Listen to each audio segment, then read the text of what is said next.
Hey guys, it's Jason. Welcome back to Martial Arts Theater 3000, returning to the Bruce Lee countdown. I'm really excited. It's been a lot of fun counting down these Bruce Lee classics, and some of them are a little rough along the way, but there's a lot of gems in here, and it's fun to look at his whole filmography.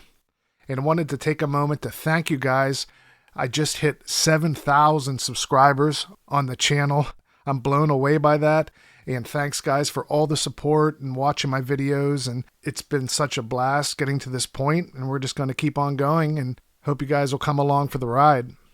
The Bruce Lee movie we're looking at today is Bruce Lee Superstar, also known as Legend of Bruce Lee and also known as Young Bruce Lee. As you guys may have picked up along the way here, there's a lot of aliases and alternate names for these movies. This is a 1976 Bruce Lee biopic, once again, and it's directed by Bing Lin. And this one, it feels to me like a 1975 Bruce Lee movie because he's still, as I've said before, finding his footing. He looks really good in this one. He's in great shape. His acting is coming along, and he seems to step into that hothead Bruce Lee role here. And behind the scenes, he had stated this is going to be his last time playing Bruce Lee. He was tired of it. He did go on to do a couple more Bruce Lee biopics, and we'll get into that a little later on the list. Where this one stands, I would put this above Goodbye Bruce Lee, His Last Game of Death, because I feel he is coming into his own a bit in this. You can see the glimpses of what's to come and how great he gets a bit later in his career. And I've been trying to pinpoint which movie Bruce Lee stepped up and his acting was so much better and his martial arts were so much better. And that's why this list is fun to see, like that exact couple films where it all just came together for him. But like I said, this being a 1976 one, it feels a little bit like his 1975 period because he just can't really get over that hump in a lot of the fight scenes here. Like when the fight scenes start, I mean, he looks great. They're all squaring up, and then it kind of falls into that semi-clunky. The choreography is not great. The choreographer is actually Lung Fei, who is one of the villains in this. This movie, the problem is, you know the phrase, jack of all trades, master of none. This is like almost jack of all trades and definitely master of none.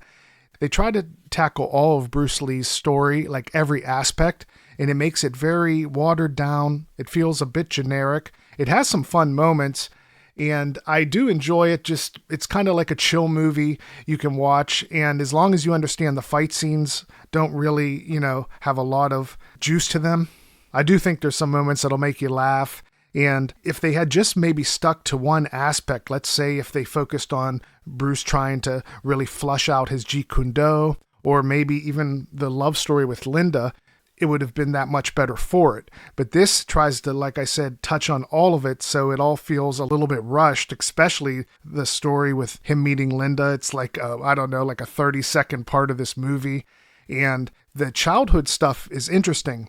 And that's like what stands out in this movie, the friendship with his good friend in this, that they're little kids, they grow up, they study Kung Fu in the woods off this master, and it's really cool. That relationship has some good up and downs to it, and I think that would probably be the strongest part of this movie. And also one of the problems in this is that the villains, they seem to keep changing. You'll have one group, then it goes to another one with a different leader, and then at the very end, you suddenly have like another one you weren't even aware of with this old man, and he has like some magical powers, strangely, and he has an axe gang behind him. It's like, why didn't they just pick that gang and be the main one that's like, going up against Bruce the whole movie?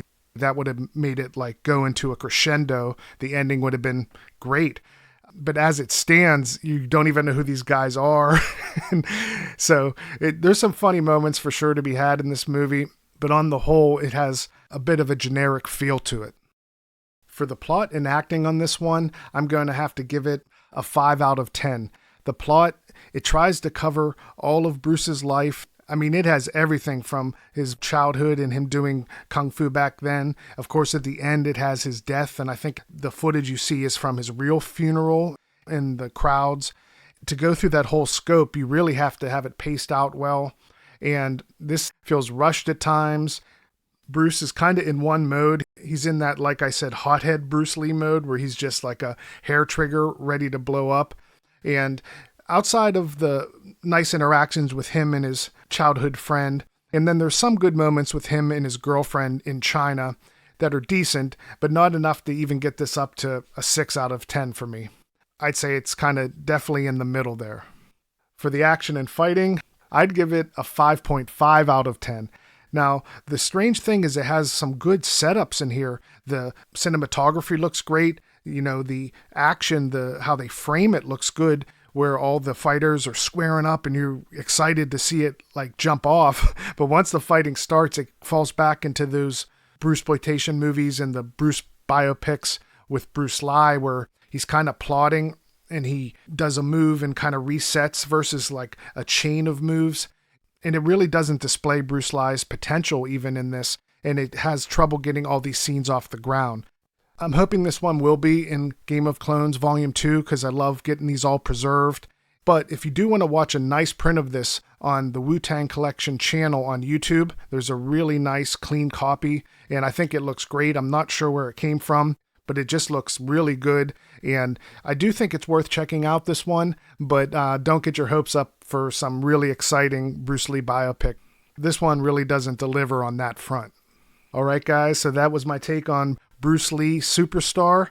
I would say it's okay. It is worth a watch if you enjoy looking at these movies, even if you're not expecting a blockbuster, exciting movie to watch, but you do want to see Bruce Lee's career and where he's at in this early 76 period. But outside of that, this one is just definitely middle of the road and not one of Bruce Lee's best. If you guys like this video, please hit the like button and subscribe. It always helps the channel, and I'll catch you guys next time.